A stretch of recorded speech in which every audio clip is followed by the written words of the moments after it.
সম্মানিত দর্শক, আমি গিয়েছিলাম সিলেট বুরহানুদ্দিন রহমতুল্লাহ আলাহির মাজার জিয়ারত করতে। 360 আউলিয়ার পূর্ণভূমি সিলেটে আমরা প্রায় হযরত শাহজালাল শাহপরান রহমতুল্লাহ আলাহির মাজার জিয়ারত করতে যাই, যার কারণে আমরা মুসলমান হয়েছি, যার আত্মত্যাগের কারণে বুরহানুদ্দিন রহমতুল্লাহ আলাহির একমাত্র শিশু সন্তান সৈয়দ গুলজার রহমতুল্লাহ আলাহির মাজার কখনো দেখা হয়নি। তাই গিয়েছিলাম জিয়ারত করতে। মাজারে ঢুকতেই দেখতে পেলাম প্রথমেই হাতের ডান পাশে সৈয়দ গুলজার আলম রহমতুল্লাহ আলাহিয়ের মাজার, যিনি বঙ্গদেশের প্রথম শহীদ হিসেবে সেখানে একটি সাইনবোর্ডে লেখা রয়েছে, সেটা আমরাও জানি। বুরহানুদ্দিন রহমতুল্লাহ আলাহি মূলত উনি সিলেটে অত্যাচারী রাজা গোবিন্দ রাজার কারণে অনেক অত্যাচারিত ছিলেন। উনার বৃদ্ধ বয়সে একটি সন্তান হয়েছিল, সেই সন্তানের নাম ছিল সৈয়দ গুলজার আলম রহমতুল্লাহ আলাহি।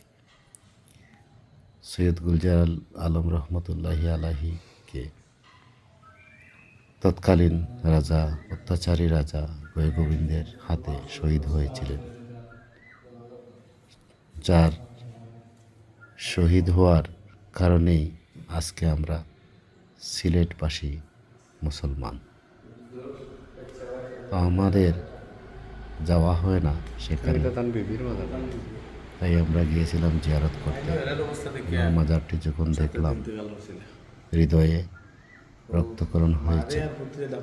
মনে হয়েছিল যার আত্ম থেকে, যার শহীদ হওয়ার কারণে আজ আমরা মুসলমান হয়েছি, সেখানে আমাদের আশা হয় নাই। তা ওনার পাশেই রয়েছেন ওনার মা সৈয়দা খাতুনে জান্নাত রহমতুল্লাহ আলাহি, ওনার মাজার। আমরা 3টি মাজার একসাথে জিয়ারত করলাম এবং কাঁদতে থাকলাম।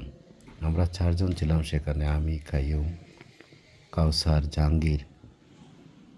এই রমজান মাসে জিয়ারত করতে গিয়ে মহান রাব্বুল আলামিনের দরবারে আমরা দোয়া করলাম যে হে আল্লাহ, যদি আমাদেরও এরকম শহীদি মৃত্যু হতো তাহলে কত না ভালো হতো।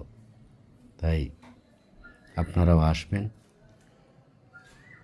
যখনই সিলেটে আসবেন শাহজালাল শাহপরান রহমতুল্লাহ মাজার জিয়ারত করতে, তখনই বুরহানুদ্দিন রহমতুল্লাহ মাজারটি জিয়ারত করে যাবেন। আসসালামু আলাইকুম।